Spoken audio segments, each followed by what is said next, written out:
ముందుగా మీ అందరికీ నమస్కారం. ఫస్ట్ ఆఫ్ ఆల్ ప్రెస్ మీరంతా రాసేవాళ్ళ ప్రింట్ మీడియా ఎలక్ట్రానిక్ ప్రింట్ ముందుగా మీ అందరిని ఒకటి అడుగుతా, అది నా గురించి మీరు చేయాలి.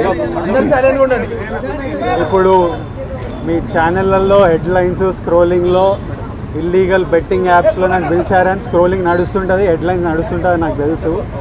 కానీ ఫస్ట్ దాన్ని గేమింగ్ యాప్స్ క్లారిఫికేషన్ గురించి విజయ్ దేవరకొండని పిలిచారు అని ఫస్ట్ ఆ హెడ్లైన్ మీరు నా గురించి మార్చాలి. ఎందుకంటే బెట్టింగ్ యాప్స్ ఇన్వెస్టిగేషన్ తప్పకుండా నడుస్తుంది, కానీ మనని పిలిచింది వాళ్ళకు కూడా తెలియదు మన పేరు ఎందుకు వచ్చిందో. బట్ మన పేరు వచ్చినందుకు వాళ్ళు వెరిఫికేషన్ చేసుకొని వాళ్ళు డెలిజెన్స్ తీసుకోవాలి. మనం చేసింది గేమింగ్ యాప్స్కి ఎండోర్స్మెంట్. గేమింగ్ యాప్కి బెట్టింగ్ యాప్కి అసలు సంబంధమే లేదు. గేమింగ్ యాప్స్ అనేటివి completely legal, recognised by the government, licensed as a business. వాళ్ళకి జిఎస్టీలు, టీడీఎస్లు, కంపెనీలు, it's fully registered, recognised by supreme court and various state governments. అది గేమింగ్ యాప్. అటువంటిది A23. ఇప్పుడు క్విక్గా డౌట్ ఉన్న వాళ్ళకి క్విక్గా మీరు గూగుల్లోకి వెళ్ళి టాప్ గేమింగ్ యాప్స్ అని కొడితే కొన్ని వస్తాయి. A23తో సహా My11 సర్కిల్, Dream11, NPL, జుపీ ఇట్లాంటివి కొన్ని వస్తాయి.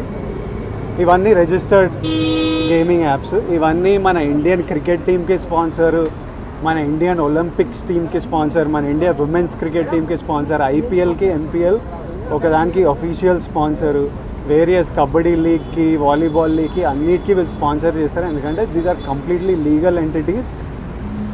ఇండియన్ ఒలింపిక్స్ టీమ్కి స్పాన్సర్ చేయాలంటే లీగల్ ఉండాలా వద్దా? సో ఫస్ట్ ఆఫ్ ఆల్ ఈ గేమింగ్ యాప్స్ని, ఇల్లీగల్ బెట్టింగ్ యాప్స్ని మీరు సపరేట్ చేయాలి. అది జర్నలిస్ట్గా మీ రెస్పాన్సిబిలిటీ. నా మీద మీకు ఆ రెస్పాన్సిబిలిటీ ఉండాలని కోరుకున్నా. కానీ మన పేరు వచ్చింది కాబట్టి కొన్ని క్లారిఫికేషన్స్ అడిగారు. ఆ clarification account details, transaction details ఏంటి ఆ కంపెనీ అవన్నీ పంపించేసినాము. ఇంతటితో సమాప్తం. Thank you.